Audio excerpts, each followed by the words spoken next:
Chapter 48. Although the tiger demon was dead, its dead form was still useful to Li Mu. Its soul had already been scattered by Xuandu, but its spirit was still in its body. Extracting its courage would be of great help to Li Mu in condensing the three reverse spirits. Xuandu was a little disappointed, but he still said, "This demon has done a lot of evil and deserved to die. I still have some use for its tiger skin. If you want to extract its courage, you can do so yourself." Li Mu walked to Li Qing and whispered, "Boss, how do I extract its courage?" Li Chongliang performed a hand incantation gesture, and a cloud of mist slowly drifted out from the tiger demon's body, which had been ravaged beyond recognition by Xiandu. Li Qing did not give the tiger demon's courage to him directly. It would only be useful after he had absorbed enough anger. Xuandu looked at the completely dark sky and said to the two, "Ba, this place is not close to the county. It is difficult to travel at night.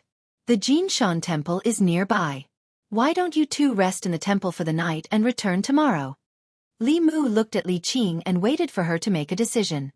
Li Qing looked at him and nodded. "Then we will disturb you, master."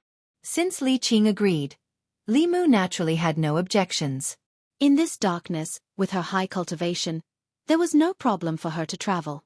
To Li Mu, it was a little difficult to travel at night in the mountains. Li Mu woke up the two weasel demons. When the weasels woke up, the first thing they did was to kneel on the ground and tremble. "Tiger King, please spare us, please spare us." Before the tiger became a demon, it was the king of the mountains. After becoming a demon, the demons had to hide. They did not even dare to emit a bit of demon aura. Otherwise, they would become food in the tiger's mouth. It thought it was going to die, so it did not care so much and did not hide its demon aura. This attracted the tiger demon. Even if the two of them transformed, they were no match for the tiger demon, let alone now. The weasel was sad. It was lucky not to be killed by human cultivators, but to be buried in the tiger's mouth. Li Mu glanced at the frightened weasel and said, "Get up, the tiger king is dead." Dead? The weasel looked up and saw the tiger demon's corpse not far away. It was so scared that it sat on the ground. Xuandu picked up the tiger demon's corpse with one hand and walked forward along the mountain path. Li Mu and Li Qing followed behind him. The two weasels also quickly got up and followed. On the way to the Jinshan temple, Li Mu learned that the name of the weasel was Yellow Rat. It was a weasel that had been cultivating for 50 years. And the injured weasel was his wife. A month ago, the weasel's wife was injured by a cultivator. That cultivator wanted to take its soul for cultivation. Although it tried to escape, its foundation was destroyed. If Li Mu did not help, it would not have lived for more than 3 days. Li Mu just repaired a little of its foundation. If it wanted to fully recover, it would need to use the light of Buddha a few more times. After the incident with Lin Wan and the weasel's wife, Li Mu vaguely felt that not all light of Buddha had such an effect. The Heart Sutra should have more than one use. It was just that he had not discovered it yet. Xuandu said that the Jinshan temple was not far from here. The three of them walked for half an hour. The temple standing on the mountainside was not big, but it was not small either. Seeing Xuandu return, the two acolytes guarding the gate immediately trotted over and said respectfully, "Martial uncle," Xuandu said, "these two benefactors need to stay in the temple for a night. Arrange 2 meditation rooms for them." The acolytes looked at Li Mu and Li Qing and nodded repeatedly. Although there was a rule in the temple that female benefactors were not allowed to stay overnight, Martial Uncle Xuandu had never talked about rules. Even the abbot could not do anything about it.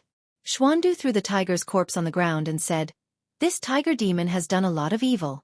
Carry it in later and put it in the woodshed. Tomorrow, give it to the tailor at the foot of the mountain and ask him to make a tiger skin mattress for the abbot." The weasel stood outside and looked at Li Mu. He said nervously, "Immortal Master, I can't enter the temple. I'll wait outside." As long as there were real Buddhist cultivators in the temple, it would be blessed by the light of Buddha. It would be difficult for demons and ghosts to enter. Even if the weasel couple went in, they would be on tenterhooks. Li Mu nodded and said, "You can go back first. Wait for us here tomorrow morning." He was not worried that the two demons would run away. The weasel's wife's foundation had not recovered. If she ran away, it would still be difficult for her to escape. Although the weasel was a demon, he was also affectionate and righteous. He would not run away alone. The acolytes were agile and quickly tidied up 2 clean meditation rooms for them. Li Mu thought that Li Qing would ask him something, but she only told Li Mu to rest early and go back to the yamen early tomorrow morning. Then, she walked into the meditation room next door. After being busy for half a day, Li Mu was already a little tired. After coming to the Jinshan temple, he became energetic again. There was a sandalwood scent in the meditation room, which calmed one's mind. Li Mu's mind was focused on the sky. As he was habitually guiding the practice, he suddenly remembered that this was the holy land of Buddhism. It seemed to be a little offensive to practice Taoist cultivation here. Coincidentally, there was a Buddhist scripture beside the futon. Li Mu took it and casually flipped through a few pages. There were two kinds of Buddhist scriptures. One was the ordinary scripture, which was also the scripture that believers chanted daily. This kind of scripture could be chanted casually and would not appear the light of Buddha. The other kind was the Dharma Sutra. The Dharma Sutra contained the magic of Buddhism. Chanting it could increase the Dharma power or perform Shentong. The light of Buddha was the most common Shentong of Buddhism. Of course, the Jinshan temple would not put the Dharma Sutra in the meditation room. The one in Li Mu's hand was just an ordinary scripture. A few days ago, when he asked for a few talismans from Li Qing and used them to search his memory, Li Mu found that among the few Buddhist scriptures that he had read, only the Heart Sutra could cause the light of Buddha to appear. He could not explain the reason, but he was not greedy. The Heart Sutra had saved him many times. As his Dharma power increased, he might find other magical uses. He sat cross-legged on the futon and began to chant the Heart Sutra silently using the art of silence. This time, there was no golden light on Li Mu's body. Previously, he felt that when a monk cultivated, he should not become a walking light source, illuminating wherever he went. On the way to the Jinshan temple, Li Mu asked Xuandu and found out that when chanting the Dharma Sutra, the light of Buddha could be concealed. Xuandu wanted to persuade Li Mu to convert. When he talked about this concealment method, he was not stingy and taught him immediately. Li Mu could finally cultivate Buddhism without worrying about the problem of the light.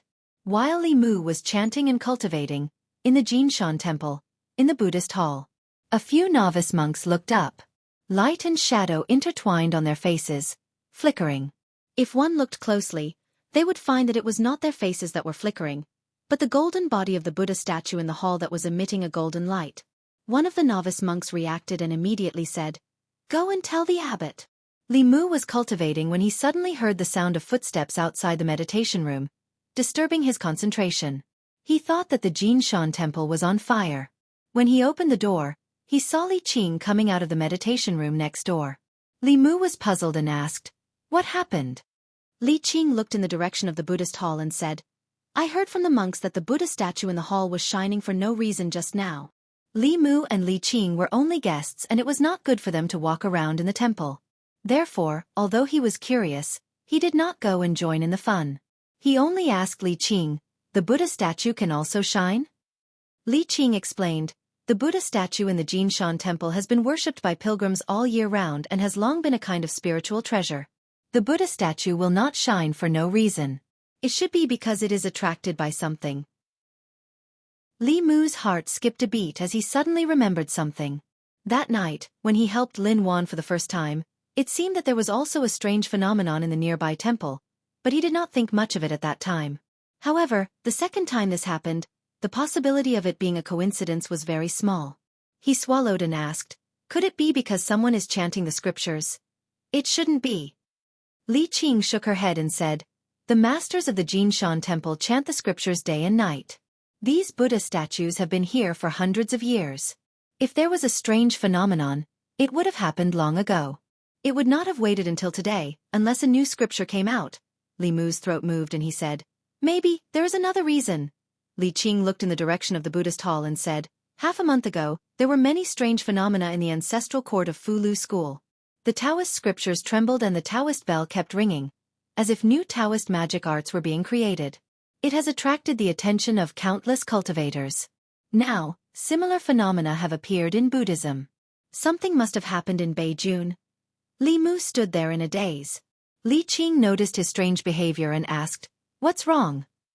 Li Mu suddenly yawned and said with a smile, "I'm suddenly a little tired. I'll go back to my room to rest. Good night, boss."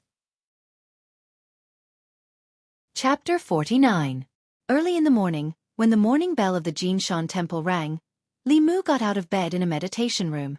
Last night, when he heard that there was a strange phenomenon in the Jinshan temple, he was so scared that he didn't practice for the whole night. Instead, he had a good sleep. Half a month ago, Li Mu suddenly had an idea. He used many Taoist scriptures from his previous life to replace the mantra and tried to use Taoist techniques to investigate the matter of Zhao Yong's soul detachment. When he met Lin Wan, he used the Heart Sutra to replace the Buddhist scriptures for the first time, which led to the Buddha's light of salvation. Whether it was the Taoist scriptures or the Heart Sutra, it was the first time that they appeared in this world. Li Mu also learned yesterday that when these Taoist scriptures that could trigger the power of heaven and earth appeared for the first time, they would be sensed by some existence or special objects and produce some special movements. Li Mu still remembered Su He's advice.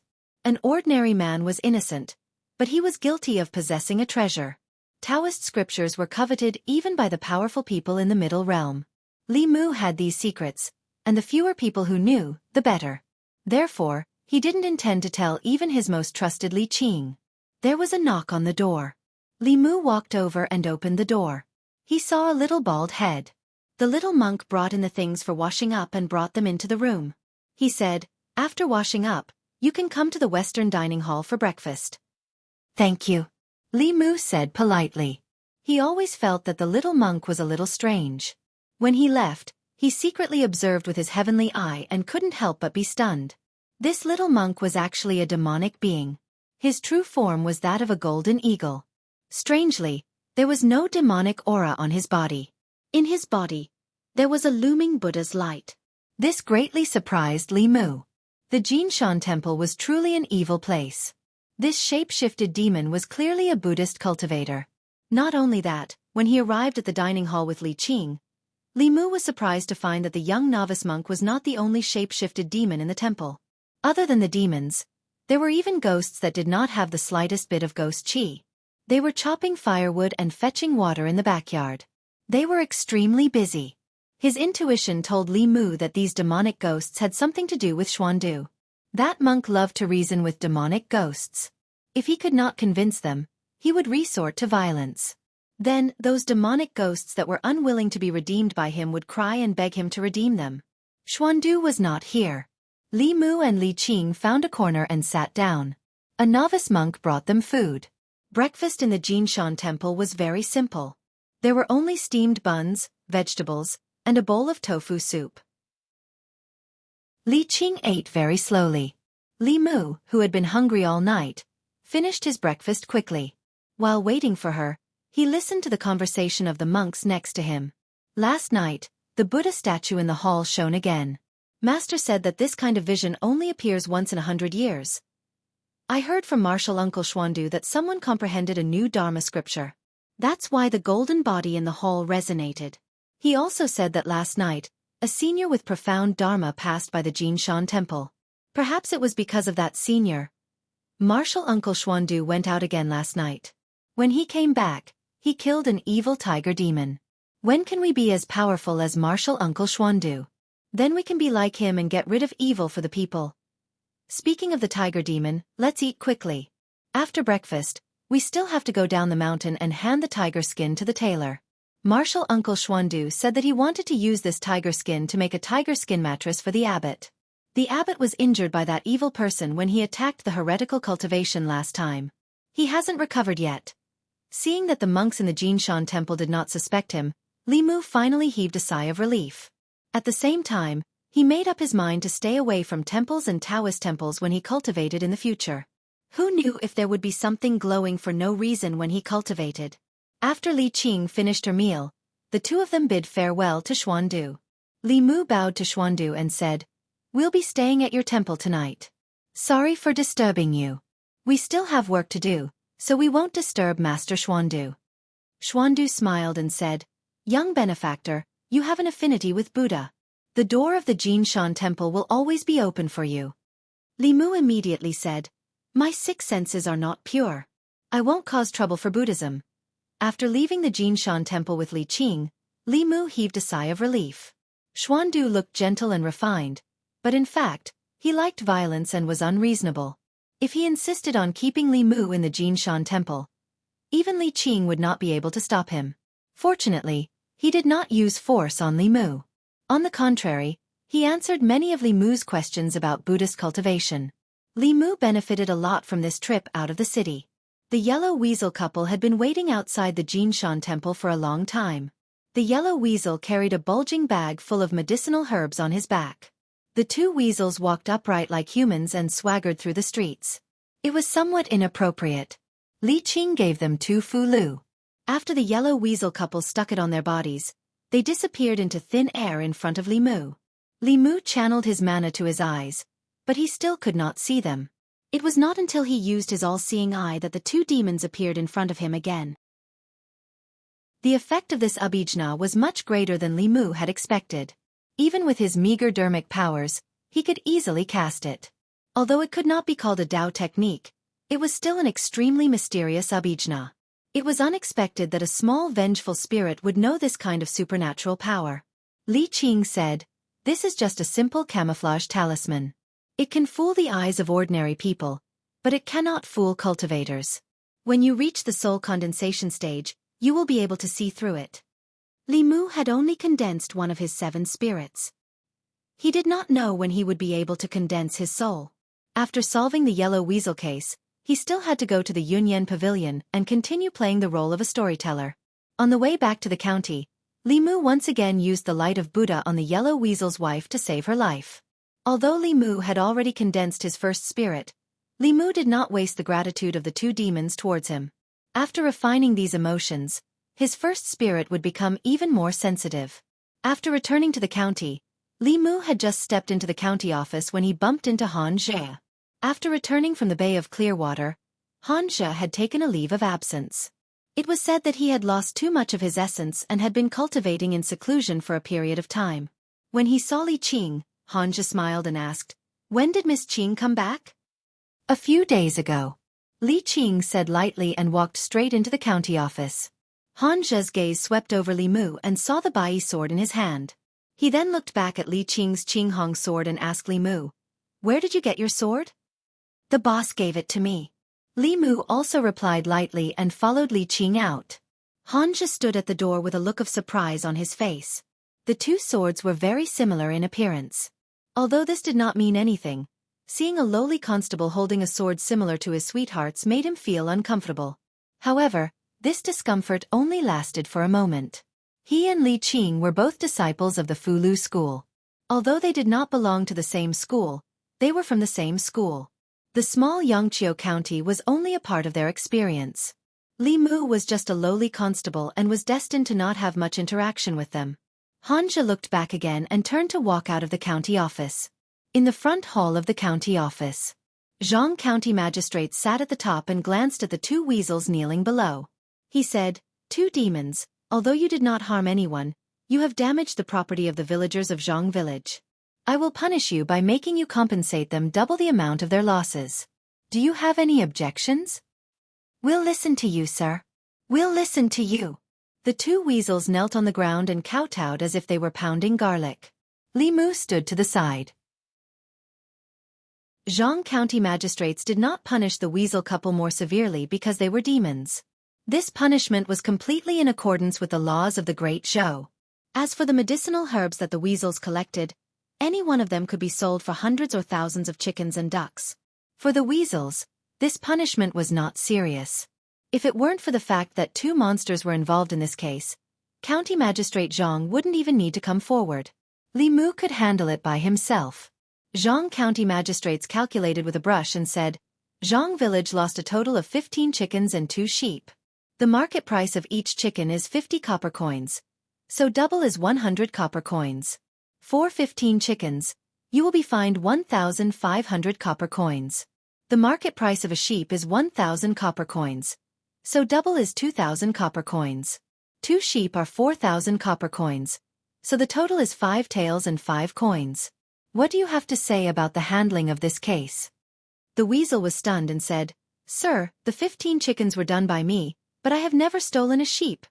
Jianghu County magistrates frowned and looked at it. He asked, "The 2 sheep of Jianghu village were bitten in the neck and had their blood sucked dry. Do you dare say that you did not do it?" "Sir, I'm innocent." The weasel fell to the ground with a plop and said, I have never stolen a sheep. Sheep are too smelly. Their blood makes me sick. Jianghu County Magistrate stood up suspiciously and asked, "If it wasn't you, who could it be?" Li Mu also looked puzzled. Since the weasel had admitted to stealing the chickens, plus the 2 sheep, it would just be a few more taels of silver. If the weasel had really sucked the blood of the 2 sheep, there was no need for him to deny it. Could it be that the case of Jianghu village involved other demons? At this moment, a burst of hurried footsteps came from outside. Zhang Shan ran in, panting. He said, "Sir, bad news. Something happened in Jianghu village." Chapter 50. Jianghu Family Village. Squire Mansion. A pale-faced male corpse was lying on the ground. There were 2 bloody holes on the side of his neck. The blood in his body had been sucked dry. His face was ferocious and frightened. Before he died, he had obviously suffered a great shock. Zhang Shan, Li Si, and the other 3 constables hid far behind. Hanja stood beside the corpse with a gloomy face. The deceased was a squire of Jianghu family village. This morning, he was found dead in his backyard by his servants. The servants immediately reported it to the authorities.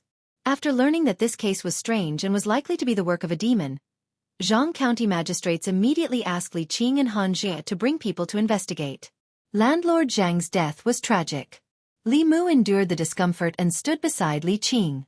He asked, "Boss, can you tell what kind of demon did this?" Xianxia squatted down and stretched out his right hand. He measured the distance of the bloody holes on the corpse's neck with his thumb and index finger. Then he stood up and said with a serious expression, "It's not a demon. It's a zombie." Li Mu could feel that after Xianxia spoke, Li Qing's expression also became more serious. She looked at Xianxia and asked, "What level of zombie is it?" "It's at least a jumping zombie." Xianxia took a deep breath and said in surprise, "When did jumping zombies appear in Yangqiu County? Did it come from Zhou County next door?" Li Qing thought for a moment and shook her head. Zhou County is in the east, and Jianghu Family Village is in the west. It shouldn't be from Zhou County. Whether it is or not, we're in big trouble this time. Xianxia said in a deep voice, "This thing is different from demons and ghosts. They have no humanity at all. If they hurt people once, they will hurt people again. We have to find and get rid of it as soon as possible." Li Mu's previous understanding of zombies all came from Hong Kong and Taiwan movies in the 80s and 90s. One of his favorite Hong Kong and Taiwan stars was the zombie Taoist Lin Zhengying. He was obsessed with his zombie movies. The zombies in this world were not the kind that jumped around in Qing dynasty official uniforms. According to the records of demons in the 10 continents, zombies were transformed from human corpses after death. They were born from the resentment of heaven and earth. They were immortal, and could move according to the seasons. They liked to eat the blood essence of humans and animals. Low-level zombies were white zombies, black zombies, and jumping zombies. White zombies were covered with white hair, which meant they had just turned into zombies and were very easy to deal with. They were very afraid of sunlight and moved slow. White zombies ate the blood essence of cows and sheep. After a few years, they shed their white hair and were replaced by black hair that was a few inches long. They were called black zombies. Black zombies were still afraid of sunlight and fire. They were still slow and could not catch up with normal humans. Black zombies absorbed yin and sucked blood for a few more decades. Black zombies shed their black hair and became jumping zombies. They moved mainly by jumping. They jumped faster and farther. Although they were still afraid of light, their bodies were made of copper and iron. Ordinary weapons and even magic weapons could not hurt them. According to this classification, most of the zombies in the zombie movies Li Mu watched belonged to the jumping zombies. Zombies were not human, ghost, or demon. They did not have intelligence and moved purely by instinct. Because of this, they were much more dangerous than demons and ghosts. Any demon and ghost with a little brain knew that they should not harm people easily. Otherwise, they would become the target of the imperial court. But zombies were different. They were transformed from human corpses. Their intelligence had disappeared along with the dissipation of the 3 souls. Their only instinct was to evolve by sucking blood. Before they evolved into flying stiff, all zombies only had instinct and no intelligence. This made them much more dangerous. Almost every time there were traces of zombies, the government would eliminate them immediately to avoid causing more harm. Xianxia left the minister's mansion and said to the people of Zhang family village outside, "Arrange a few people to burn landlord Zhang's body immediately." An old man walked out with a cane and said with difficulty, "Official, this is not good. A dead person needs to be buried for peace." Xianxia looked at him and asked, "You are?" The old man said, "I am the uncle of the deceased Zhang Dafu. It's up to you whether you want to burn it or not." Xianxia smiled coldly and said, "But let me tell you, he was bitten to death by zombies. He will become a living corpse tonight. Even if you bury him, he will climb out of the ground. Living corpses can sense people with similar blood. When the time comes, the first one they will bite will be you. Burn it immediately." The old man's face became serious. He stabbed his cane on the ground and said to the two strong men, "Zhang Da, Zhang Er, go find firewood immediately and burn the body. Why don't you listen to the official's words?" After the old man finished speaking, he seemed to think of something and said in horror, "Half a month ago my brother Zhang Dafu's father, his grave was dug up. His body went nowhere. Could it be?" Xianxia frowned and asked, "How long has your brother been dead?" The old man said, "Less than a month ago." "Impossible." Xianxia shook his head and said, "If you want to become a living corpse, you need at least 20 years of cultivation. Who in your Zhang family has been dead for more than 20 years? Go and see if there are any abnormalities in their graves." The old man pointed at several people and said, "You guys go and see." Li Mu heard some knowledge he was familiar with from Xianxia's mouth. He asked Li Qing curiously, "Boss, will zombies really kill their relatives first?" Li Qing nodded and explained, "In addition to absorbing yin qi and moonlight, zombies also need to rely on human blood essence to cultivate. The blood of their relatives is of the same origin as them. For them, it is a fatal attraction." Li Mu murmured, "Uncle Ling really didn't deceive me." Li Qing asked, "What?" "Nothing." Li Mu shook his head and asked again, "Then do we need to prepare paper, brush, ink, swords?" Zhang Shan came up and asked doubtfully, "What paper, brush, ink, swords?" "Yellow paper, red brush, black ink, kitchen knife, wooden sword." Xianxia came over and looked at Li Mu in surprise. "I didn't expect you to know these." Li Mu recalled a figure in a Taoist robe and said, "I learned from a Taoist priest before." Xianxia didn't say anything more. He just asked the villagers of Zhang family village to find a chicken. After killing the chicken, he used the chicken blood, ink, and a red brush to draw a fu-lu. He lit the fu-lu and mixed the ash with the chicken blood. He said to Zhang Shan and the other constables, "You guys smear it on the blade, and then take some villagers to the nearby mountains to search. Pay attention to the graveyard and mass graves. If you find anything, come back immediately." A constable trembled and came up.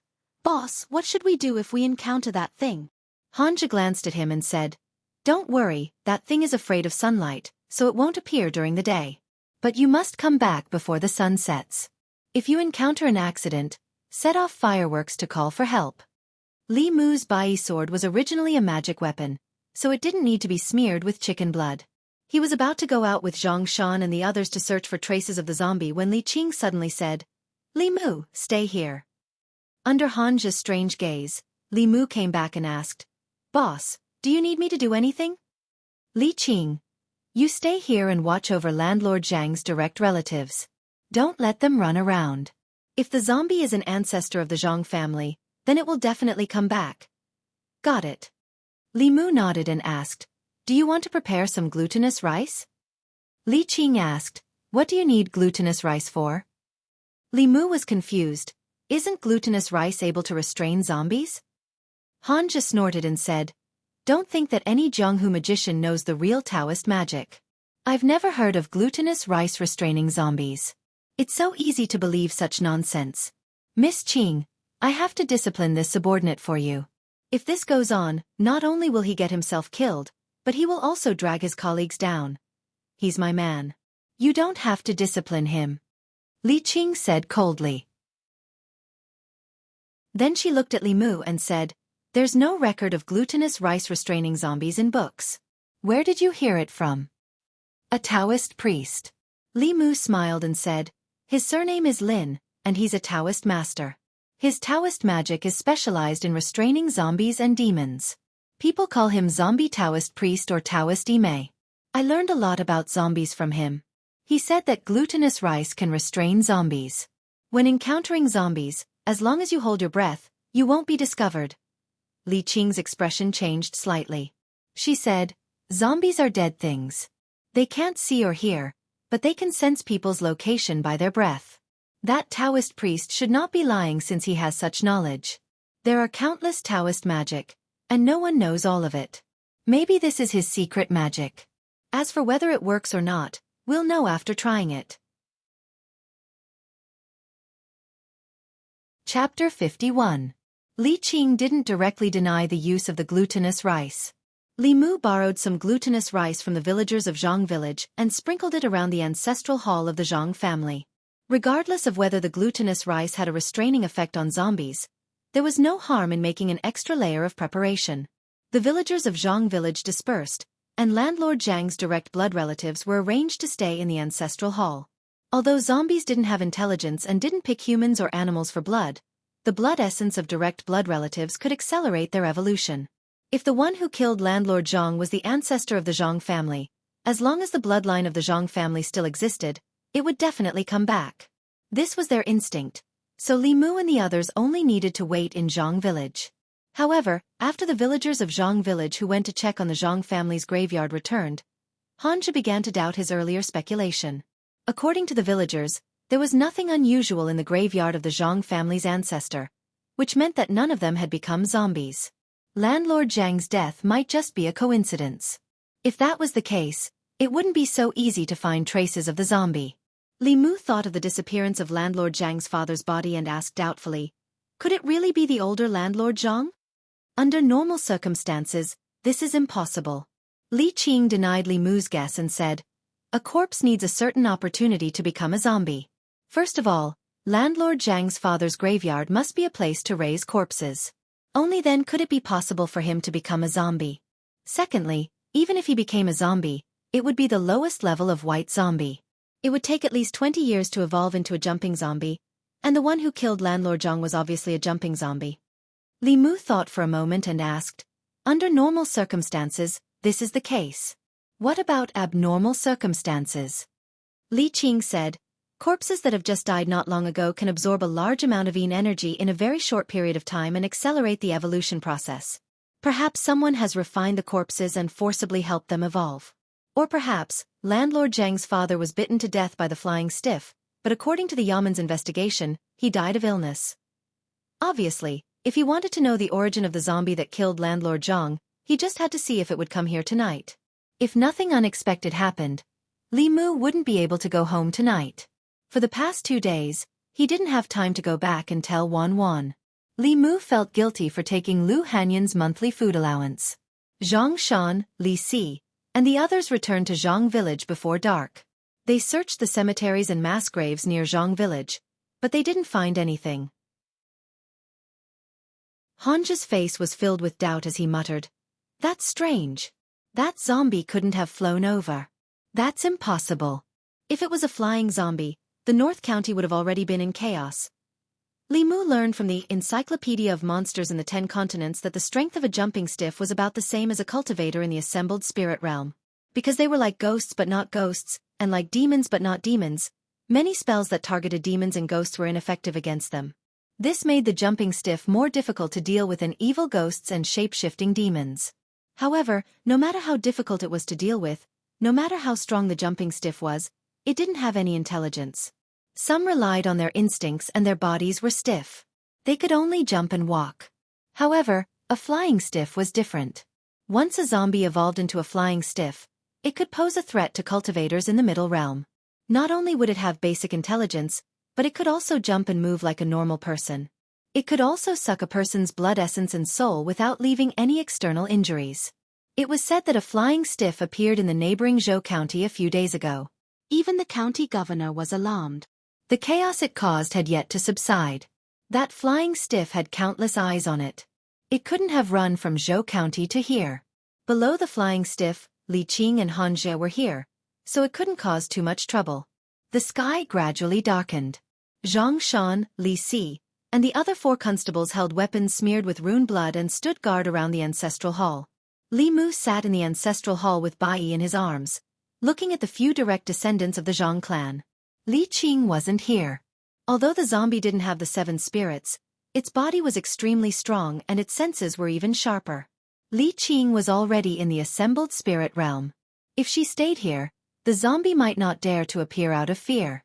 Li Mu didn't know if the zombie would come. As he waited, he silently recited the Heart Sutra to cultivate. Unknowingly, it was already past the 4th hour. The Cho hour had passed. In other words, it was already past 3 in the morning. In the ancestral hall, the few direct descendants of the Zhang clan had already fallen asleep. Only 2 people were still awake. They leaned against the pillars of the ancestral hall, drowsy.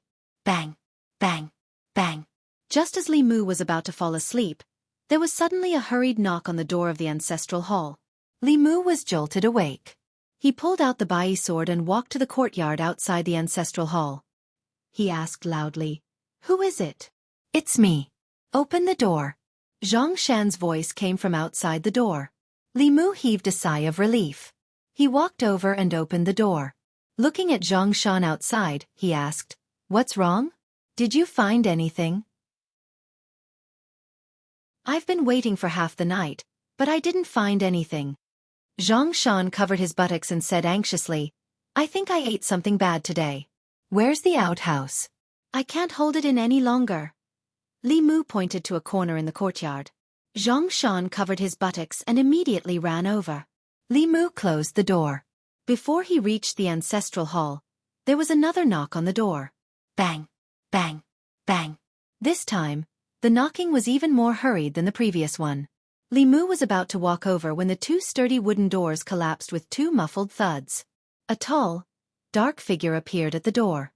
The moonlight shone on the figure, revealing a pale face without a trace of blood. The face was full of wrinkles, and the eyes were sunken deep into their sockets. 2 fangs protruded from the corners of his mouth. He stood at the door, and a gust of yin qi came from afar. "It's here." Li Mu was shocked. He immediately took out a bamboo tube from his bosom and lit it without hesitation. A flame shot out from the bamboo tube and exploded in the night sky. Roar! The zombie made a muffled sound from its throat and pounced at Li Mu. Its knees did not bend, but it was extremely fast. It almost left an afterimage. The inch-long nails on its 10 fingers emitted a faint cold light as it stabbed at Li Mu's neck. So fast! Li Mu was shocked. He knew that although jumping zombies were not agile, their speed was much faster than ordinary people. However, he did not expect them to be so fast. Fortunately, he was prepared. He immediately used the leaping rock technique and jumped back several feet, dodging the zombie's attack. Sizzle! The zombie jumped to the ground, but a burst of black smoke suddenly rose from its feet. Its face revealed a hideous and painful expression. It instantly jumped back and did not dare to take another step forward. Li Mu looked at the layer of glutinous rice on the ground and discovered that there was a charred footprint on it. He heaved a sigh of relief and said in his heart, "Praise Uncle Ling." Zhang Shan came out of the outhouse in the corner of the ancestral hall and asked in confusion, "Li Mu, what's burnt?" "Oh my God, what is that?" Seeing the black figure at the door, Zhang Shan's body trembled. He was so scared that his legs went soft and he fell to the ground. Sensing Zhang Shan's aura, the black figure turned around and pounced on Zhang Shan. There was no glutinous rice scattered around the outhouse. Li Mu looked at Zhang Shan and shouted from afar, "Hold your breath." Zhang Shan suddenly pinched his nose. The zombie's figure paused and stood in place. Its movements immediately slowed down. Seeing this scene, Li Mu secretly heaved a sigh of relief. The zombie could not see Zhang Shan in front of it, which meant that it could not see anything. At most, it was just a powerful jumping zombie. Li Qing and Xianxia could easily deal with it. He reached into the cloth bag in his arms and took out a handful of glutinous rice. He sprinkled it on the zombie's body. Although the zombie couldn't see, it instinctively sensed danger and jumped away. The moment it landed on the ground, a talisman shot from the front and stuck to its forehead. His body froze on the spot, unable to move at all. Xianxia's figure walked out from the darkness. He looked at the zombie with disdain and said, "It's just a jumping zombie. It's neither a demon nor a ghost. What can it do? Be careful." Li Mu pushed his spiritual power to the extreme and almost instantly appeared beside Xianxia. He kicked him away, making the 10 sharp nails that stabbed at Xianxia's neck miss. The Fu Lu on the zombie's forehead spontaneously combusted and turned into ashes. After the attack aimed at Xianxia missed, it changed the direction of its 10 fingers and stabbed at Li Mu's chest. Bang! His attack still didn't hit. Not only that, but after his attack missed, his entire body was sent flying. Li Qing pushed the zombie back with a palm. She stood in front of Li Mu and said, "Leave it to me. You go and protect the Zhang family." "Boss, be careful." Li Mu warned her and quickly retreated to the ancestral hall's door in case the zombie suddenly attacked. After being knocked down by Li Qing, the zombie stood up in the air again. However, this time, it just stood there in the distance and was not in a hurry to attack. Although it did not have intelligence, it could feel that the woman who had just pushed it back was very powerful. Suddenly, the zombie's body rose into the air again. However, it did not attack Li Qing. Instead, it quickly retreated. After a few leaps, it disappeared into the boundless night. Chapter 52. It ran away? Li Mu didn't expect the zombie to be so cowardly. After being repelled by Li Qing, it decisively retreated and disappeared in the blink of an eye. "Xianxia, you stay here. I'll go after it." If the zombie was allowed to escape, it would definitely harm people again.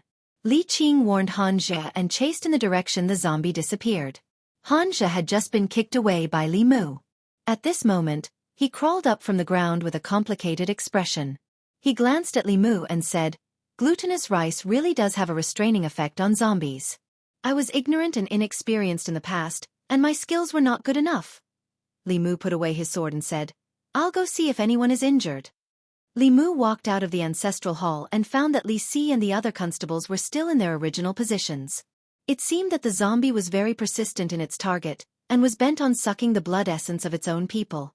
He gathered everyone and went back to the ancestral hall's courtyard. He used glutinous rice to form a circle outside. Xianxia looked at Li Mu again and said, "Thank you for what you did just now." "You're welcome." Li Mu didn't care and said, "If it was someone else, I would have saved them too." Xianxia didn't say anything else, but a young man ran out of the ancestral hall and said in horror, "It's Grandpa. The zombie just now was Grandpa."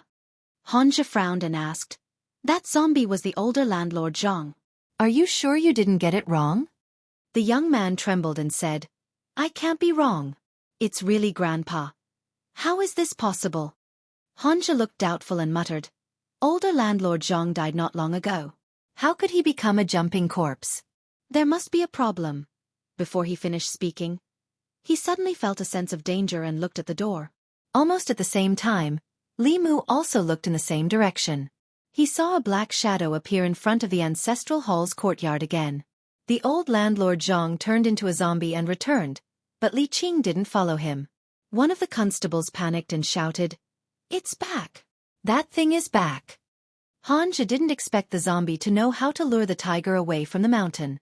His face became even gloomier. He quickly said to the constables, "Go back to the ancestral hall and close the door. Don't come out if you hear anything." Several bailiffs dragged the young man back to the ancestral hall. Only Li Mu, Xianxia, and the zombie were left in the courtyard.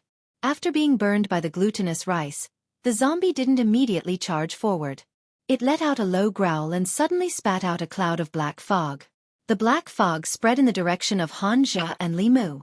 The two of them didn't dare to delay and jumped back to the entrance of the ancestral hall. The black fog didn't spread over. It only swept across the ground of the courtyard. When the glutinous rice on the ground came into contact with the black fog, it instantly turned black. Not good. Just as Xianxia spoke, the zombie roared again and pounced. Without the restraint of the glutinous rice, he could set foot in any place in the courtyard. His first target was Li Mu. His 10 fingers carried a cold light as he stabbed at Li Mu. His sharp nails were his weapon. As long as Li Mu was pierced by him, there would be 10 more bloody holes on his body. With Xianxia around, Li Mu couldn't use his lightning technique. Of course, the zombie was extremely fast. Even if Li Mu used his lightning technique, he might not be able to hit it. Instead, he would be able to close in on him due to the pause in his casting. Fortunately, Li Mu was already very proficient in the light body movement technique. Although the zombie was fast, its agility was lacking. Li Mu dodged left and right with ease. What made him depressed was that he and Xianxia were the only two people in the courtyard. However, even when the zombie passed by Xianxia, it was indifferent. It was determined to attack him, as if it had identified Li Mu as its target. Suddenly, Li Mu thought of a possibility. Li Qing said that he had a pure yang body. His soul and blood essence were great nourishment for evil spirits. Could it be that the zombie could sense the difference in his body? Li Mu, get out of the way. Hanja's voice sounded in his ears. Li Mu rolled on the ground and circled behind a pillar in the corridor. Hanja held the wooden sword in one hand and stabbed it into the zombie's body from the front. Peach wood was the essence of the 5 wood. It had the effect of warding off evil spirits and disaster relief. The peach wood sword in Hanja's hand was a magic tool that had been refined. The zombie had a head of copper and arms of iron. Its body was hard to be injured by blades and swords, but it was still pierced by the wooden sword. It let out a painful roar. With this roar, more black qi gushed out of its mouth and wrapped around the peachwood sword in its chest. He held the sword with both hands and actually pulled it out directly. With a kacha sound, it broke into 2 pieces. Bang! The zombie swept its arms. Hanja raised his arms to block, but his body was sent flying. Roar! After being injured, the zombie seemed to be even more ferocious. It roared a few times at the sky. Several rays of white moonlight were sucked into its mouth. Its body swelled up and its fangs protruded from the corners of its mouth. Its fingernails turned purple and grew an inch longer than before. After this series of changes happened to his body, at a certain moment, his body disappeared from where he stood. Li Mu's heart beat wildly. A strong sense of danger rose in his heart. He subconsciously used the light body technique and moved 3 feet to the side. Puff! He felt a sharp pain in his shoulder. Blood seeped out from under his uniform. At the same time, the zombie appeared where he had been standing. Drops of blood slowly dripped from its purple fingernails. Li Mu clutched his shoulder. He felt dizzy. In the next moment, the zombie disappeared from Li Mu's sight again. Bang! A figure was sent flying. The zombie was stopped by Hanja for a moment, and its figure reappeared. Hanja crawled up from the ground, holding a broken sword in his hand. He then took out an 8 trigrams mirror from his bosom and aimed it at the zombie. A beam of light shot out from the mirror, forcing the zombie to retreat temporarily. He wiped the blood from the corner of his mouth and looked back at Li Mu. He asked, "Are you okay?" Li Mu mobilized the Buddhist mana in his body and channeled it to the wound on his shoulder. The originally greenish-black wound emitted wisps of black gas and stopped bleeding. Li Mu's dizziness also gradually disappeared. He held Bai and shook his head. "I'm fine." Hanja forced himself to stand up. He said, "This bastard's cultivation is higher than I thought. Get out of the way." Li Mu looked at him. Obviously, he was an arrow at the end of its flight. He asked, "Can you do it?" Hanja twitched the corner of his mouth. He did not speak again. He threw down the broken sword and slowly walked to the corridor. The zombie was obviously afraid of the 8 trigrams mirror in Hanja's hand. It took 2 steps back and did not attack immediately. Hanja stood in the courtyard. He crossed his fingers and suddenly made a gesture. Taoist hand seal. Li Mu was shocked. At the same time, he sensed that the power of heaven and earth around him suddenly changed. Roar! The zombie seemed to have sensed that something was wrong.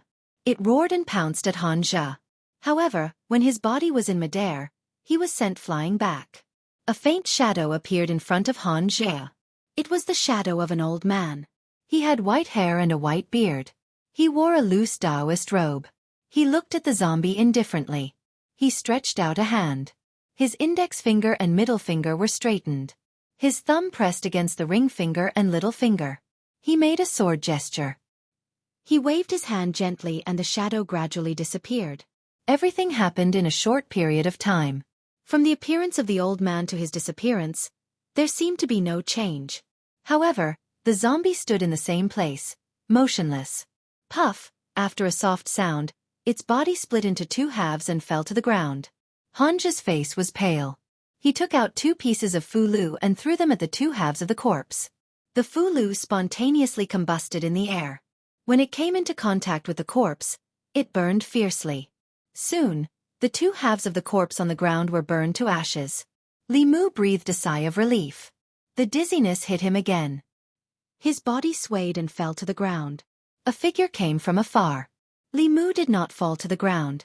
Instead, he fell into Li Qing's arms. "Boss." Li Mu struggled to get up.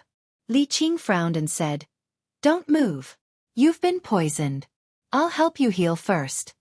She held Li Mu's hand and continuously transferred her magic power to him. Xianxia stood there. He lowered his head and looked at his arm that was accidentally scratched. He walked to the side and silently circulated his magic power to heal it. Chapter 53. The villagers of the Zhang family village were finally relieved that the zombies that plagued the village had been killed. I didn't expect it to really be the older landlord Jiang. Those were the descendants of the Zhang family. How could he eat them? Didn't you hear the immortal master say that the older landlord Jiang has become a zombie? He's inhumane and doesn't care about the descendants. I remember that when landlord Jiang was young, he also studied Taoist magic in the temple for a while. The Taoist priest even said that he had a good aptitude and that he couldn't even defeat a zombie. I think the monk is more powerful. I heard that the Buddha of Jinshan Temple appeared again the night before yesterday. After dawn, the villagers of the Zhang family village gathered around the ancestral hall of the Zhang family, pointing and discussing.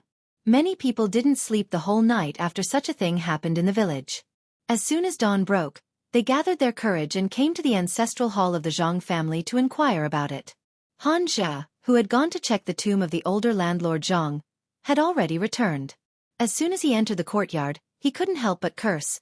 The Zhang family didn't find a reliable feng shui master when they chose the tomb. They said that it was a good place to bury the dead. Who knows how much evil spirit and resentment have accumulated over thousands of years. No wonder he turned into a zombie as soon as he was buried and evolved into a jumping zombie in such a short time.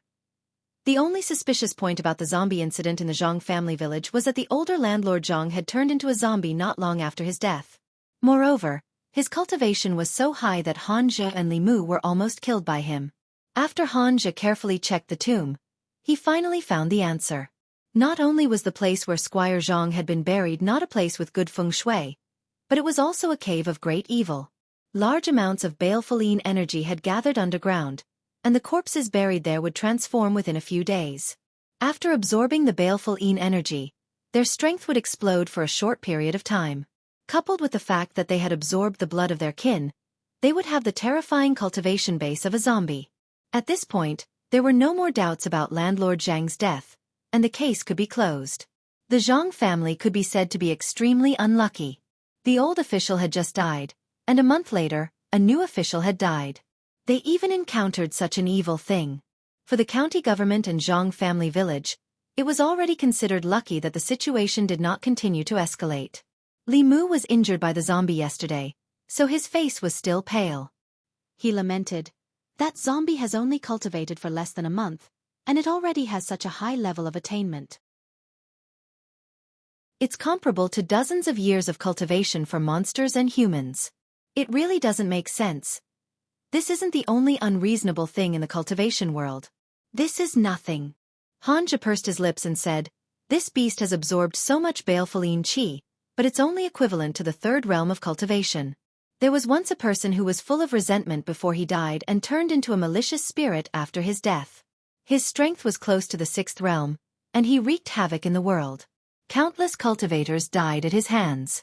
That time, the imperial court sent out powerful cultivators of the upper three realms to completely kill him. The source of power of ghosts was different from that of cultivators. Li Mu could not be envious, and there was no need for him to be envious. The case of Zhang family village ended. Xianxia left 2 constables to clean up the mess and pacify the people. The rest returned to the county government. In the guardroom, Li Qing once again sent a stream of mana to Li Mu and said, "You're injured. Go home and rest. Don't worry about the yamen for now." Li Mu nodded. He had not rested for 2 days. Even though he had already started cultivating, his body still could not take it. He walked out of the guardroom and prepared to go home. Old Wang poked his head out of the guardroom next door and said, "Li Mu, you haven't been here for 2 days. This morning, when the yamen just opened, a girl came to the county government to look for you. Li Mu was stunned and asked, Girl? Which girl? Old Wang thought for a moment and said, I can't remember her name. But that girl was very beautiful. She had a good figure. In front of her, Miss Qing was like a child. Hearing Old Wang say this, Li Mu knew who came. Lu Hanyan came to the yamen to look for him this morning. Did she run into some kind of trouble? Li Mu walked all the way home. He planned to change his clothes first and then go next door to ask. He had just taken out his key when the door to the courtyard next door suddenly opened. Lu Hanyan walked out quickly. When she saw Li Mu, she sighed in relief and asked, Where have you been these 2 days? 2 cases happened in the yamen. I went out to investigate. Li Mu explained and asked again. They said you went to the yamen to look for me. What happened? Lu Hanyan rolled her eyes at him and said, It was Wan who was worried about you. She asked me to go to the county yamen to ask. As she spoke, she saw the blood on Li Mu's shoulder. She quickly walked up and asked with a worried face, Are you hurt? Li Mu didn't have time to change his clothes and was ready to go back to treat the wound. He shook his head and said, It's just a small wound. Lu Hanyan saw that the clothes on his shoulder were torn into strips of cloth, and she could vaguely see a few horrible wounds. Her face was slightly pale and she asked, How did you get hurt? Li Mu was afraid that he would scare her by saying that it was a zombie scratch. He smiled and said, It's nothing serious. I'll go back and change my clothes first. Li Mu returned home and took off his clothes. Li Qing only helped him get rid of the corpse poison. The wound on his shoulder was still there. It looked a little hideous and horrible, which made Li Mu feel a chill in his heart. The zombie's nails were really sharp. If there was a slight deviation last night, his whole arm would have been cut off. Li Mu was about to treat the wound when 2 exclamations suddenly came from the door. Wan was so scared that she covered her eyes. Lu Hanyan first turned around and then immediately turned back. Seeing the 5 wounds on Li Mu's shoulder, she hurriedly said, Doctor, come in. Seeing a doctor with a medicine box come in, Li Mu knew that she had just called a doctor for him. The old man took a few steps forward and looked at Li Mu's shoulder in astonishment. He asked, Hiss, it seems like he was scratched by something, but it doesn't look like a beast. Lady Lu, I'll make some medicine for him first. Please help him clean the wound first. Lu Hanyan looked at the little maidservant who was about to cry with a pale face and said, Wan, go and get some hot water. Wan quickly ran out and soon came in with a basin of hot water. Lu Hanyan wet the towel and sat in front of the bed. Li Mu quickly said, I'll do it myself. I can do it. Although he only exposed his shoulder at the moment, he must take off his shirt to clean the wound. Men and women should be careful. At that time, she would still be here, so it would be inappropriate. Seeing that Li Mu's other hand was not injured, Lu Hanyan handed him the towel and said, Wan, let's go out first. She walked out of the room and saw 2 figures, one fat and one thin, coming in from outside. Lu Hanyan had seen one of them and knew that he was also a bailiff of the county government. His surname seemed to be Zhang. Although she had never seen the other tall and thin one, looking at his official uniform, he should be another colleague. Li Si's eyes swept over Lu Hanyan and no longer looked at her. Zhang Shan smiled and said warmly, Lady Lu, you're also here. You're here to see Li Mu, right? The doctor is applying medicine for him inside. Lu Hanyan nodded slightly to the 2 of them. She changed her mind and asked, What case did he investigate these 2 days? How did he get so seriously injured? Li Si did not answer, but Zhang Shan seemed to have opened up a chatterbox. He said with joy, This case is a bit complicated. The chickens and sheep in Jianghu village were sucked of blood. At first, we thought it was just 2 yellow-skinned elites, but who would have thought that there was a zombie? Last night, we fought with the zombie for 300 rounds. Li Mu was scratched by the zombie. Lu Hanyan looked at them in a daze and murmured, Demon zombie. Zhang Shan nodded and said, In fact, there was a tiger demon before, but it was killed by a monk. By the way, has the doctor finished applying medicine? I'll go in and see. Li Si kicked him in the leg and said, What are you looking at? The boss said to let Li Mu have a good rest and not disturb him. You didn't go back last night. Why don't you go back and tell your wife? Zhang Shan's expression changed when he heard this. He put down the fruit in his hand and immediately said, I'll go back first. I'll come to see Li Mu later. Lady Lu, Please help us take these things in. Chapter 54. The doctor helped Li Mu apply the medicine and simply bandaged his shoulder. Then, he packed up and left. After a while, Lu Hanyan and Wan Wan walked into the room. He looked at Li Mu and moved his lips as if he wanted to say something, but stopped on second thought. Li Mu leaned against the headboard and said, "I'll give you the doctor's fee and medicine later." Lu Hanyan shook her head and said, "You're now the storyteller of the tea house. Many customers come here because of you. The tea house depends on you to make money. We can still afford to pay for the doctor's fee and medicine." Since she said so, Li Mu didn't insist. Wan Wan trotted to the bed and looked at Li Mu with admiration. She asked, "Young master, did you really go to catch a monster?" Li Mu had just heard Xianxia's voice coming from outside. Presumably, the talkative Xianxia must have told him everything. He might even add a few more details. He smiled and said, "We didn't catch the monster, but we were almost caught by the monster." Wan Wan squatted in front of the bed and said, "Miss has been worried about you these 2 days." Lu Hanyan glanced at her. "Who's worried? Who's been lying on the wall watching you these 2 days?" Li Mu looked up at Lu Hanyan and said, "I'm sorry. The cases in the yamen come and go all the time. I can't go home most of the time. I've made you worry." Lu Hanyan finally couldn't help but say, "It's so dangerous to be a constable, and your body. Can't you just quit being a constable? Whether it's writing or telling stories, you'll be safe. If you go on like this, you'll lose your life sooner or later." Although she knew that demons and ghosts existed in this world, it was only hearsay. She always thought that demons and zombies were things that were very far away from her. Until she met Li Mu. Li Mu could hear Lu Hanyan's concern. After the misunderstanding was resolved, the two of them were not only neighbors, but also friends. Her words were completely for Li Mu's sake. However, for Li Mu, being a constable could help him condense his soul. He wouldn't give it up no matter what. Moreover, there was still Li Qing in the yamen. Without her help, Li Mu probably only had less than half a year left to live. Lu Hanyan was only a normal person. The details of cultivation couldn't be explained to her. Li Mu didn't want to explain either. He only smiled and said, "Life is important, but if even a constable is so afraid of death, who will protect your safety and the safety of the common people?" He looked at Lu Hanyan and said seriously, "It's precisely because life is important that it can't be wasted. A person's life should be spent like this. When he looks back on the past, he shouldn't feel regret for wasting his time, nor should he feel shame for doing nothing.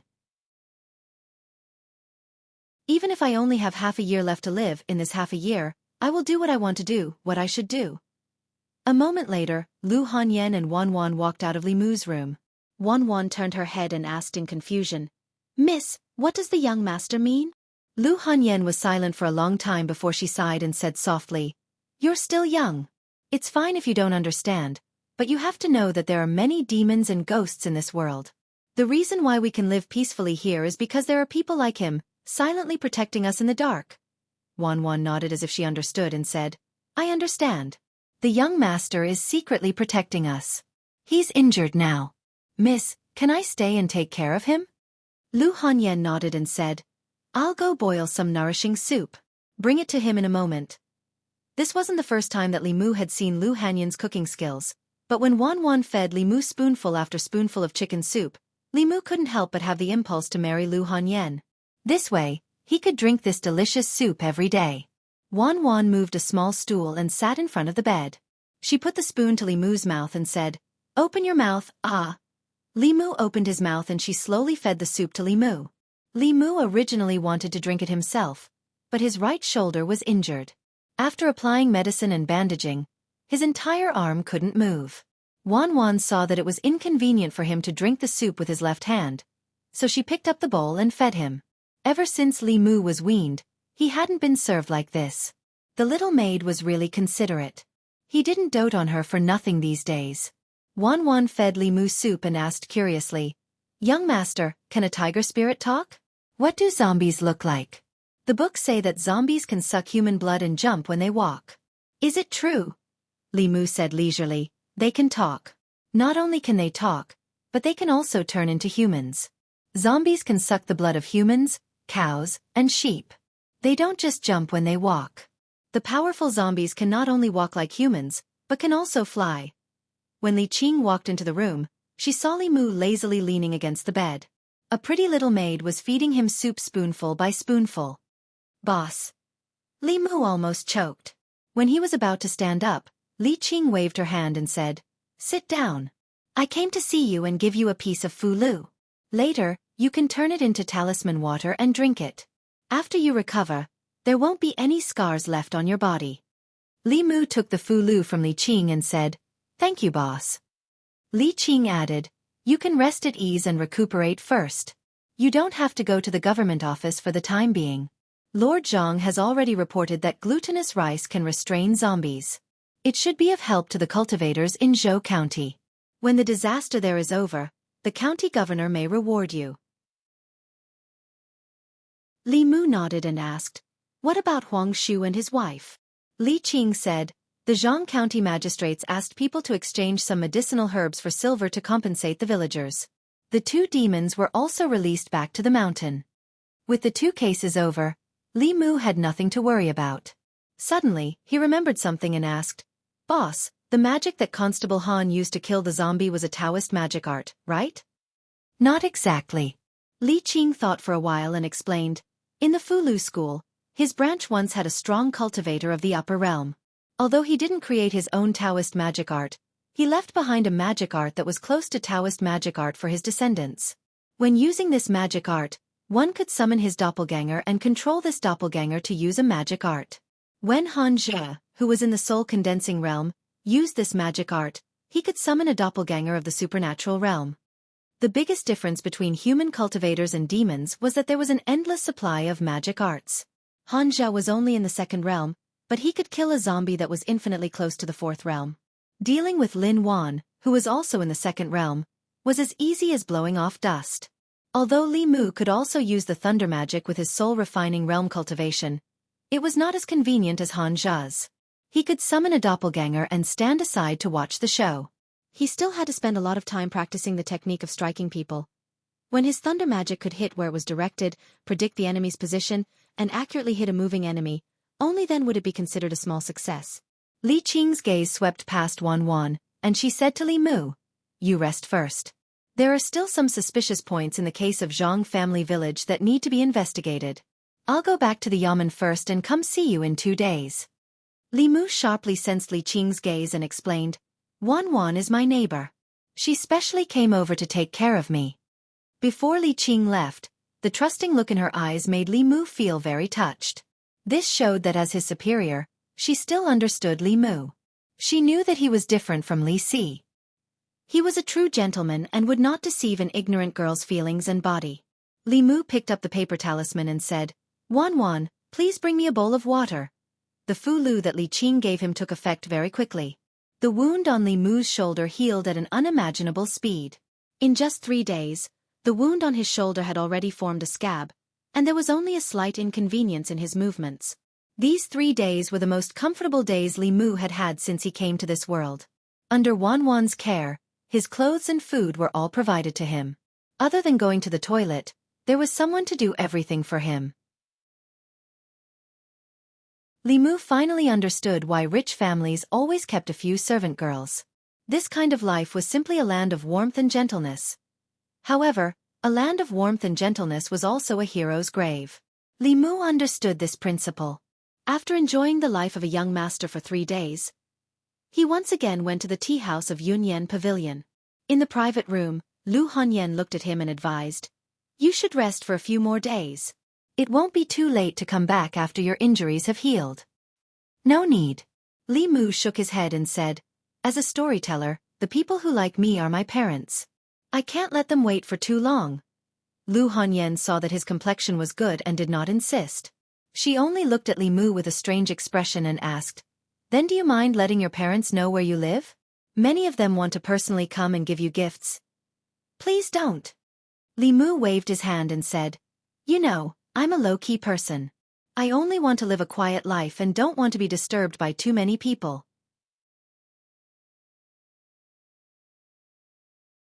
Chapter 55. Yunyan Pavilion. Tea House. After the rooster crowed, The old man still didn't dare to go back. It wasn't until noon, when the sun was high in the sky, that he walked back nervously. However, when he returned to Clearwater Bay, he saw an unbelievable scene. He saw the two water ghosts, the young man who passed by that day, and the Taoist priest working together to steal all his grapes. After a few days, the young storyteller finally returned. Everyone heard the ending of the story of the water ghost and the old man as they wished.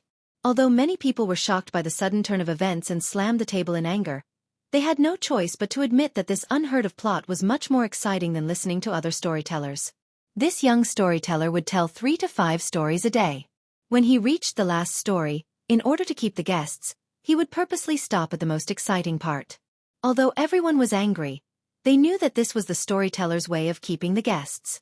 At most, they would curse a few words, but they wouldn't rush up the stage to beat the storyteller up. In Yuntai County, there was a county magistrate named Li. His family was very rich and raised 7 beautiful concubines. His treasures were piled up like a mountain. One day, County Magistrate Li suddenly died. A Taoist priest came to his house and said that he could bring him back to life. The Taoist priest gave County Magistrate Li's old servant a paper bag and warned him to look at it only when the situation was critical. After that, the Taoist priest disappeared. When the old servant returned home, he couldn't help but open the paper bag and secretly look at its contents. What was written on the paper was, "If you want to know what was written on the paper, tomorrow at the same time, be there or be square." The gripping story, the familiar if you want to know what will happen in the future, wait for the next episode. The guests below the stage angrily shouted a few times, "Bastard! This again! I'll break your legs!" and so on. Then, they scattered while cursing. Li Mu slipped out of Yunyan Pavilion through the back door. He estimated that at this speed, he would be able to gather all the anger he needed to condense the second soul in 10 days and half a month. If he had enough courage to refine the anger, he would be able to refine the second soul immediately. He did not know if the tiger demon was bold enough. If it was not, he would have to find other opportunities. Old Wang's theory of survival of the fittest was cruel, but it was a realistic law of survival. Li Mu would not kill demons and take their souls for the sake of cultivation, but if the evil demons were executed on the spot, he would not waste his courage. It was not that there were no shortcuts on the road of cultivation, but one had to stick to one's heart and bottom line. Li Mu was always using Li Qing's words to ask himself. He went to the duty room and saw Zhang Shan, Li Si, and Old Wang eating watermelon around the table. Zhang Shan looked up and asked in surprise, "Li Mu, why did you come to the yamen instead of recuperating?" Li Mu picked up a slice of watermelon and said, "The boss gave me a fulu for treatment. I'm almost healed." Zhang Shan shook his head and said, "You've just recovered and you're already here. You're really getting more and more diligent." Old Wang asked Li Mu while eating the watermelon, "Where did you learn that glutinous rice can restrain zombies?" "I've looked through hundreds of books, but I couldn't find any record of it." Li Mu said, "A Taoist priest told me when I was young. It might be his secret method." "It's also possible." Old Wang threw away the watermelon peel and said, "You have to write this down in the Encyclopedia of Monsters in the 10 Continents. Later on, when people encounter zombies, they will have one more way to defend themselves." He wiped his mouth and asked, "By the way, did you take the zombies' courage?" Li Mu was stunned for a moment and asked, "Zombies also have courage?" "Zombies have been dead for so long that their spirits have long been scattered." "Of course not." Old Wang shook his head and said, "But you don't think that zombies only suck human blood when they harm people, do you?" Old Wang read a lot of books and his knowledge was much broader than Li Mu's. Li Mu looked at him and asked, "What else?" Old Wang picked up another slice of watermelon and said, "White zombies and black zombies only suck human blood. They just became zombies not long ago and can only suck human blood. But jumping zombies are different. Not only can they absorb the moonlight to cultivate, but they can also absorb the human spirit when they suck blood. A jumping zombie with decades of cultivation has accumulated a lot of people's courage in its body. It's much more useful than monsters," Li Mu said regretfully. "Why didn't you say so earlier?" Old Wang shrugged. "You didn't ask earlier." Li Mu really didn't know this. If he had known earlier, he would have asked Han Zhe to burn the zombie later. But on second thought, old landlord Zhang was different from those jumping zombies with decades of cultivation. He had died less than half a month ago and had only bitten one person and 2 sheep. There shouldn't be much courage left in his body. Thinking of this, he didn't feel so regretful. It's not too late to know now. Old Wang finished the watermelon quickly and said, "The zombie disaster in Zhou County hasn't been solved yet. If you go to Zhou County now, you should be able to absorb a lot of courage. Many cultivators in Beijing have gone to Zhou County. In addition to helping to quell the zombie disaster, they should also have the same idea." Although the courage of the zombies in Zhou County was very attractive to Li Mu could still weigh his own weight. A jumping zombie almost killed him.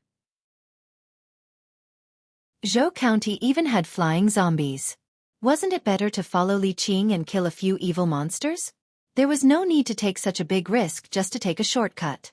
However, Old Wang reminded him that there was nothing wrong with reading more books. If Li Mu was as knowledgeable as Old Wang, he wouldn't have wasted so many opportunities. He looked at Old Wang and said, "What books have you been reading recently? Recommend a few to me." Old Wang thought for a moment and said, "Picking Flowers, A Curtain of Spring Dreams, Beautiful Empress of 10,000 Demons, and Strange Stories from a Chinese Studio. It was just published yesterday. It really opened my eyes. There are people and ghosts, people and demons, people and ghosts and demons. There are female ghosts, snake demons, and even dragons. I have to admit that the person who wrote this book is really a genius." When Zhang Shan heard this, he immediately became spirited and said, "Old Wang, when you finish reading these books, lend them to me." Picking Flowers, Spring Dreams, Beautiful Empress didn't sound like a serious book. How could it be compared with Strange Stories from a Chinese Studio? One was a pure erotic novel, while the other had depth and connotation. It either exposed the darkness of feudal rule, or resisted the shackles of feudal etiquette. Through the love between demons and humans, the author expressed the author's pursuit of ideal love. A serious person would see a breakthrough in feudal etiquette, but an old man like Old Wang would see a life-and-death friend, a hero, and a son-in-law. People who walked different paths couldn't make plans together. Li Mu waved his hand and said, "Lend me the records of demons in the 10 continents for 2 days. I'll return it to you after I finish reading it." On the day the first volume of Strange Stories from a Chinese Studio was published, Lu Hanyan told Li Mu that this book used to be a forbidden book in ancient times. But here, Li Mu wasn't worried. Firstly, the feudal etiquette here didn't bind people so deeply. Secondly, Li Mu didn't use any of the chapters that might involve political sensitivities. The more explicit descriptions in the original work were also deleted by Li Mu. The Strange Stories from a Chinese Studio that he gave to the bookstore, other than some mysterious stories, the main theme was love. For example, Shao Qian, Ying Ning, and Lianqing were full of innocent hearts, the true meaning of love, and the praise of true love. Every time Wan Wan listened to Li Mu's narration, her eyes would be filled with tears. Wan Wan was Li Mu's first reader. Lu Hanyan wouldn't let him go if he wanted to do something inappropriate in the book and lead the innocent girl astray. Li Mu was still on sick leave. He just came to the county office to see if there was a chance to collect emotions. Since there wasn't, he didn't plan to talk to Old Wang and the others about their life-and-death friendship. Before leaving, Li Mu said to Old Wang, "Next time if something like this happens again, remember to tell me in advance." Even Li Qing didn't know about the matter of extracting the zombie's courage. Old Wang had lived long enough and was very knowledgeable. He could totally act as his cultivation consultant. Li Mu had to remind him so that he wouldn't always give advice after the fact. After leaving the county office, Li Mu went straight home. He had been recuperating at home for the past few days. Although he had found out about the person Suhi asked him to find out, he didn't have the chance to tell her. After returning home, Li Mu first cooked noodles for him and Wan Wan. After lunch, he personally cooked a few dishes and put them in a lunchbox. When he went out and passed by Yunyan Pavilion, he picked up a few novels and left the city in the direction of Clearwater Bay.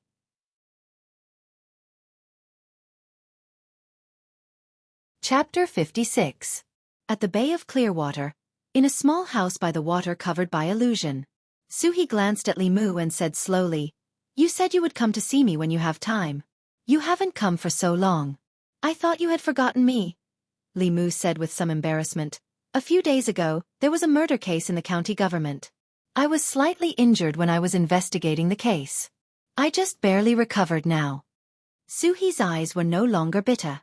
She asked doubtfully, Although your cultivation is not high, you know Taoist magic arts.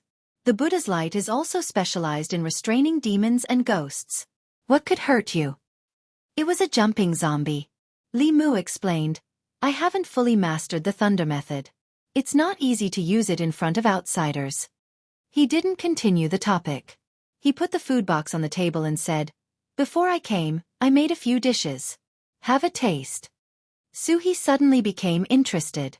She floated to the table and said, I haven't tasted food for 20 years. You are so considerate. Li Mu just felt that it was not good to come empty-handed. But he was poor and had nothing to give her. The only thing he could give was his cooking skills. Although Suhi had the body of evil ghost, her cultivation had reached the middle 3 realms. It was just a matter of a thought for her to condense a body. Even if the condensed body was fundamentally different from a living person's body, most of its functions were the same. Li Mu sat at the table and asked, How does it taste? Suhi's eyes flashed and said, Even if you say you are not a constable, but a chef in a restaurant, I will believe you. Li Mu smiled and said, If it suits your taste, I will bring more next time. Suhi reached out her hand and said, It's a deal. Li Mu reached out his hand and clapped with her hand. He said, It's a deal. Suhi ate slowly. Li Mu thought of the purpose of his visit and said, I've found the person you asked me to inquire about last time. Suhi paused in the middle of picking up the food and asked faintly, Is he still in Xianxia County? No.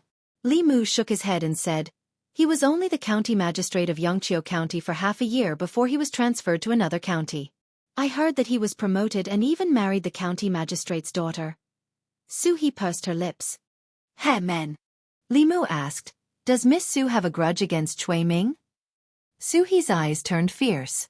She gritted her teeth and said, Life and death grudge. She did not explain in detail and Li Mu did not ask. He only remembered the name Chui Ming. Suhi had saved his life. If he had the chance to meet her enemy in the future, he would figure out the whole story and think of a way to avenge her. Suhi's expression quickly returned to normal. She glanced at Li Mu and said, You are different from those men. In the future, you don't have to call me Miss Su. I am a few years older than you. It's not too much for you to call me sister, right? Li Mu thought to himself that she was more than a few years older than him. Even if she was in her teens when she died, 20 years had passed and she was now in her 30s. There was a difference in seniority between the two of them. Seeing that Li Mu did not speak, Suhi looked at him. Why are you unwilling? Li Mu thought for a moment and asked, How old were you when you died? Suhi was startled at first, then she said angrily, I will always be 18. Demonic ghosts were different from humans. It seemed that age could not be calculated according to human standards. Li Mu hurriedly said, That's not what I meant. Then what did you mean? What I meant was, Sister, are you full? If not, I'll go catch a fish from the lake and roast it for you. Just catching a fish and roasting it was tasteless. Fortunately, Li Mu had thought it through. He had considered Suhi's taste and prepared some seasonings at the bottom of the food box before he came. Although there was not much variety, it was enough to roast the fish. Suhi finished the food Li Mu brought and ate 2 more roasted fish. Only then did a satisfied expression appear on her face. Li Mu went to a faraway place and began practicing the thunder technique. Suhi knew him inside out. When it came to practicing Dao techniques, Li Mu had no need to avoid her. Moreover, this place was far away from the county. Practicing here would not attract the attention of others. Li Mu could practice without worry. Boom! A bolt of lightning fell from the sky, but it did not hit the ground. Instead, it flew toward Suhi. Li Mu was shocked. When he saw Suhi wave her sleeves, he realized that she had taken the initiative to attract the lightning. When the lightning entered Suhi's body, her body only trembled. Then she looked at Li Mu and said, This is indeed not an ordinary lightning. The Dao technique you used is also not an ordinary Dao technique. The scripture you used to save Lin Wan was also a little different. 3 years ago, there was a monk who wanted to save me. Their Buddha's light was not as powerful as yours. Li Mu sighed in his heart.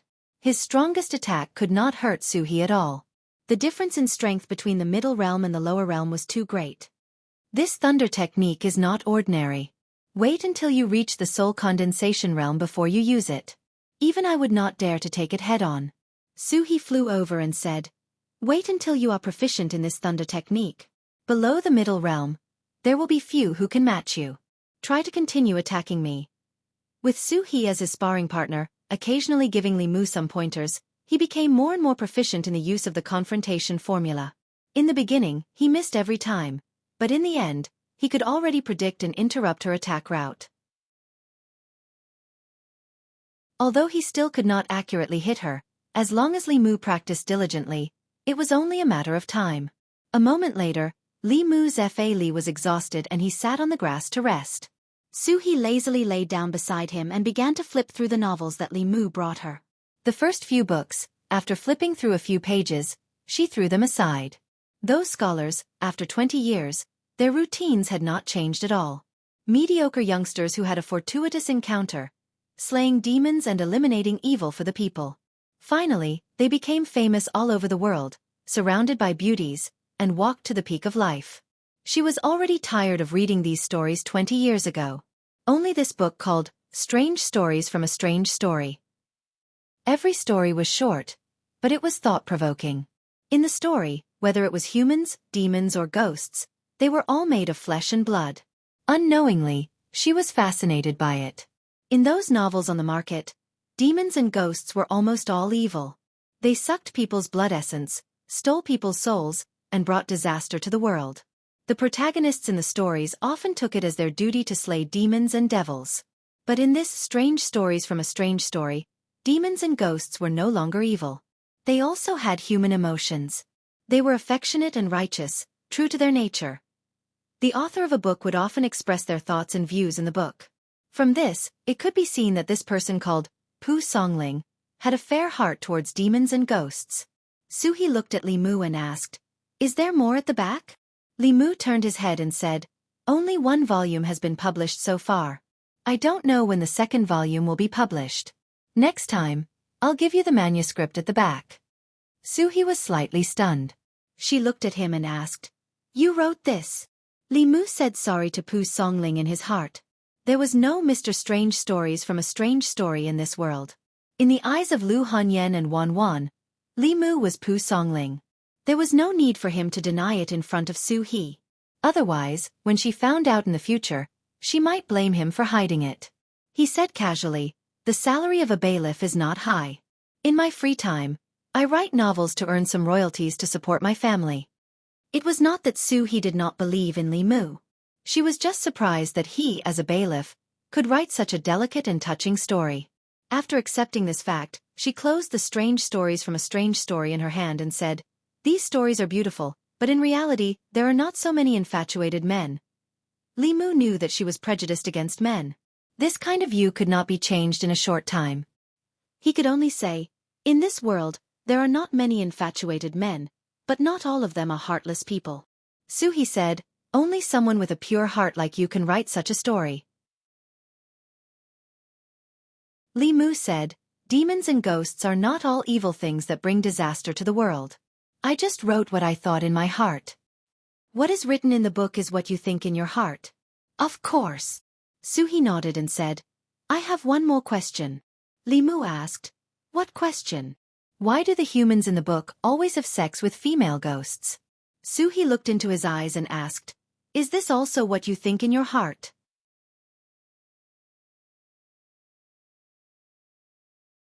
Chapter 57.